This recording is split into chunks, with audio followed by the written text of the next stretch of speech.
شادی یا بزنس۔ السلام علیکم ورحمۃ اللہ۔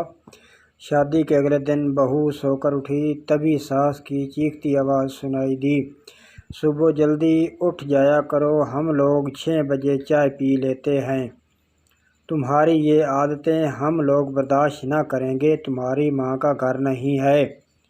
بہو نے کوئی جواب نہ دیا، اپنے کمرے میں گئی اور ایک ڈائری، پین اور 2 بیگ لے کر واپس آئی اور کہا، ساسو ماں، یہ وہ لسٹ ہے جو شادی کے پہلے آپ لوگوں نے میرے گھر بھیجی تھی، آپ ملا لیں، کوئی چیز کم نہیں۔ ہونڈا سٹی 35,60,000 روپے، smart T V 42 inch, 52,000 fridge, 50,000 washing machine automatic, 3,500 maxi oven اور الیکٹرانک سامان، 1,60,000 صوفہ، ڈرائنگ ٹیبل، ڈبل بیڈ، 1,30,000 نقد، 5 لاکھ رہے رسیدیں۔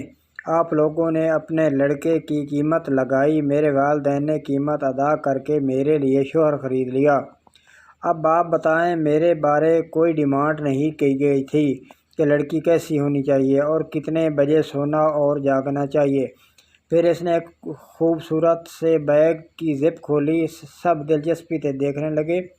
ساس نے پوچھا، اس میں کیا ہے؟ بہو نے کہا، میرے والد نے یہ 30 بور ریوالور دیا تھا اور کہا تھا کہ بیٹی تم یہاں تو تھی تو تمہاری حفاظت میرا فرض تھا، اب تمہیں خود اپنی حفاظت کرنا ہوگی۔ ساس نے اپنی بے تربیت سانسوں پر قابو پایا اور جلدی سے کہا، بہو تمہاری نیند ابھی کچی ہے، جا کر سو جاؤ، جب نیند پوری ہو جائے تو خود سے اٹھ جانا میری شہزادی۔